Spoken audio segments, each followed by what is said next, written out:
The Oval Portrait. Edgar Allan Poe. The chateau into which my valet had ventured to make forcible entrance, rather than permit me, in my desperately wounded condition, to pass a night in the open air, was one of those piles of commingled gloom and grandeur which have so long frowned among the Apennines, not less in fact than in the fancy of Mrs. Radcliffe. To all appearance it had been temporarily and very lately abandoned.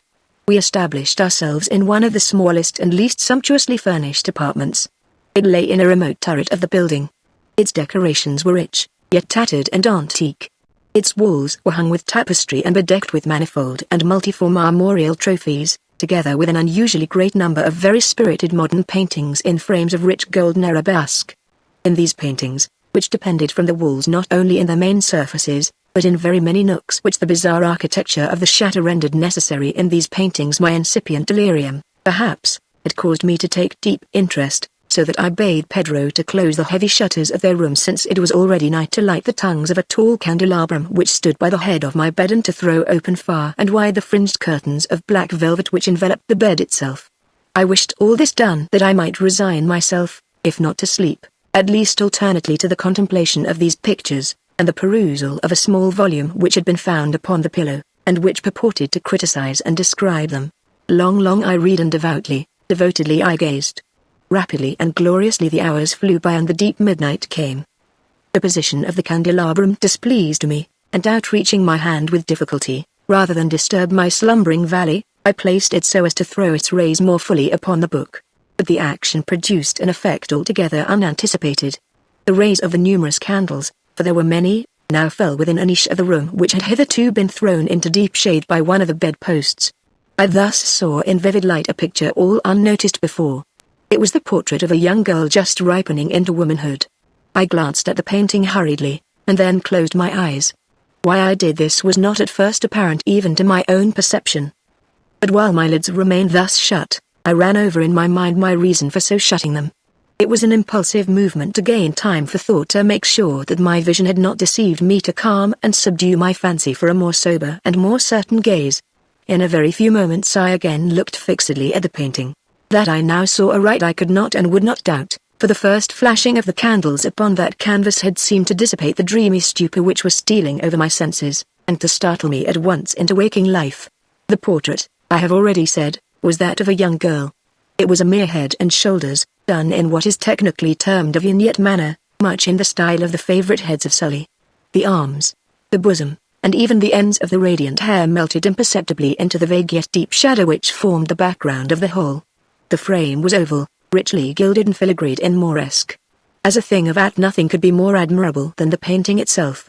But it could have been neither the execution of the work, nor the immortal beauty of the countenance, which had so suddenly and so vehemently moved me.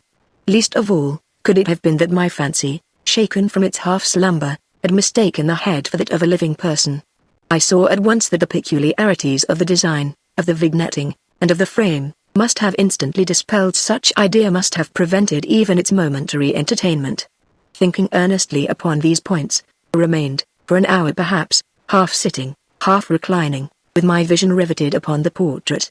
At length, satisfied with the true secret of its effect, I fell back within the bed. I had found the spell of the picture in an absolute lifelikeliness of expression, which, at first startling, finally confounded, subdued, and appalled me. With deep and reverent awe I replaced the candelabrum in its former position. The cause of my deep agitation being thus shut from view, I sought eagerly the volume which discussed the paintings and their histories. Turning to the number which designated the oval portrait, I read the vague and quaint words which follow. She was a maiden of rarest beauty, and not more lovely than full of glee. And evil was the hour when she saw, and loved, and wedded the painter.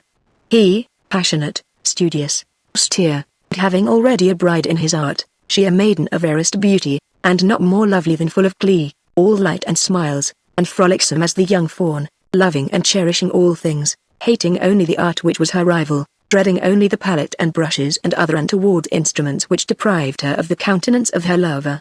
It was thus a terrible thing for this lady to hear the painter speak of his desire to portray even his young bride. But she was humble and obedient, and sat meekly for many weeks in the dark, high turret chamber where the light dripped upon the pale canvas only from overhead. But he, the painter, took glory in his work, which went on from hour to hour, and from day to day.